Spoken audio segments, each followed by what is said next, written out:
Earlier today, a man walked in and confessed to a murder. Now, we do have new updated information. They have located a body. The TDC hopes to turn this property into something like this. Think more parking and the potential for development. Now, over in Walton County, 2 beaches were given that health advisory, one of which has since been rescinded. We're actually in the new building right now, and here's a little layout of what it looks like. It is 18,000 square feet. Now it feels like another wave is coming through. You can see the rain starting to pick up in the wind. Do you remember this face? You should. It was plastered across South Walton for months. It takes around 6 million lights to make this happen, and it also takes a few board members. We're going to bring in one right now. Any sort of shade structure, whether it's a baby tent or a canopy, has to be 30 feet or about 10 strides from the water's edge. While this substation may not be manned 24/7, there's a button you can push for help, as well as video surveillance, so they've got eyes on you 24/7. It's been a very loud and very exciting night for Donald Trump supporters. If you take a look here, you can see the lines of sand resemble almost like a tree trunk. Chances are, if you drive down Back Beach Road, you've probably seen this construction going on here at Nautilus Street. They're posted on either side of private beaches here in Seaside, and they say you have to have a wristband to be on this portion of the beach. At first glance, it's hard to see anything wrong at Cuvée Catering in Miramar Beach. It wasn't until I came at sunrise this morning, and I don't think it was until at that time that I was like, this is all gone. But a quick trip to the back side of the building shows you the real damage. That was a room with no walls. So all these burnt 2x4s are all roof structure. Property owner Tim Crehan received a call around 8:30 Monday night, notifying him one of his businesses had been struck by lightning. By the time he arrived, the structure was consumed. So you can see how vaulted and high that roof was at one point, and now it's all just flat. South Walton Fire District worked to get the blaze under control, but it wasn't long before the roof collapsed. And then the second call came in 20 minutes later of a actual residential property that was hit by lightning. It just happened in four minutes maybe.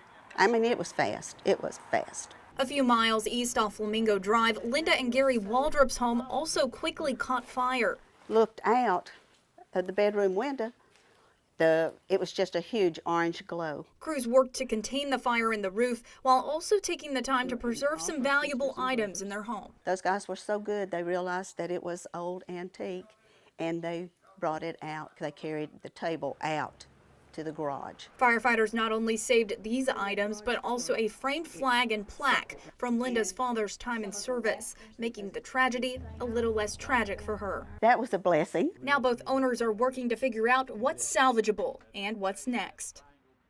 Like any good story, this box in Okaloosa County has a beginning. And I thought, what a great way to bring the community together. Our main character is Debbie Stretch. Now, nearly 2 years ago, she came up with the idea to put up these book-sharing libraries throughout Blue Water Bay. When I first started it, too, I was a little concerned because everybody's more into e-books. So I didn't know if they really would come to the boxes. And I found out they do come to the boxes. Eventually, she placed 6 boxes across the community. I would see people using them all the time, and it was just a sweet thing to see. But that's enough backstory. Let's skip to the middle, where the tragedy takes place. This is the remains of what we had going on.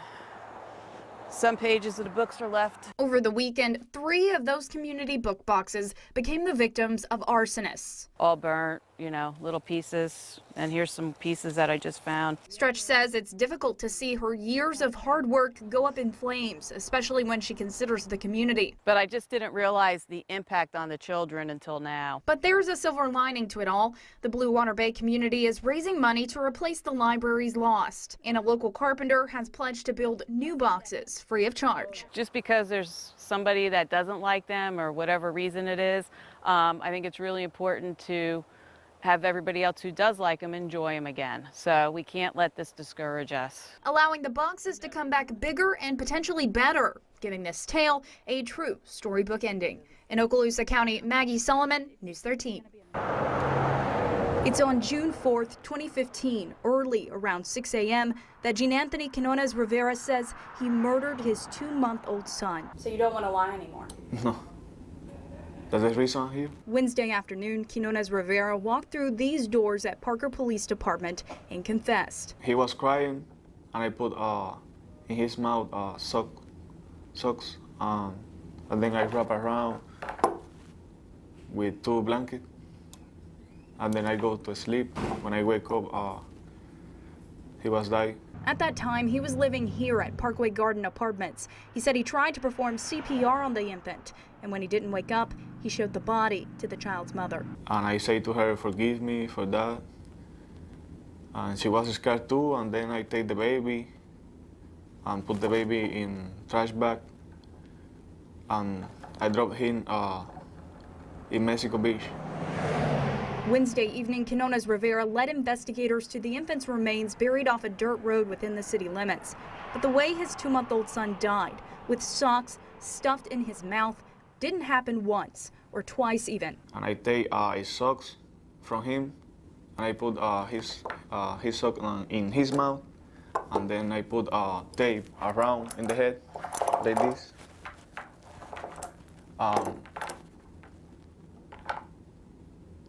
Every time I do this, like 5 times before he died. 5 times. Even once, Quinones Rivera says his son lost consciousness, but was able to revive him via CPR. Did you think it was okay to stuff a sock in his mouth and tape him up? No.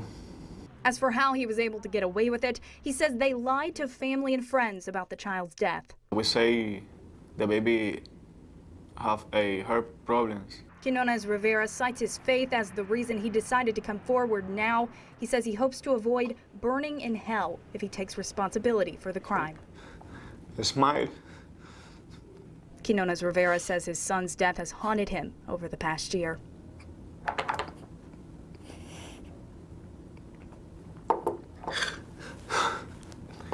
He gave me a smile face, and I try to remember that every time. He doesn't believe his child's mother did anything wrong, but Quinones Rivera expects to do time. I would say I'm guilty. The bells are caroling, sidewalks busy, and bags prevalent. People come out, they spend the whole day and make a family affair out of it. But this hustle and bustle of Black Friday isn't always for everyone. We came last night. Take Carol Butte. And then we came again today. He's one of many in this not-so-secret brotherhood at Silver Sands Outlets. I've been waiting for this seat for a while.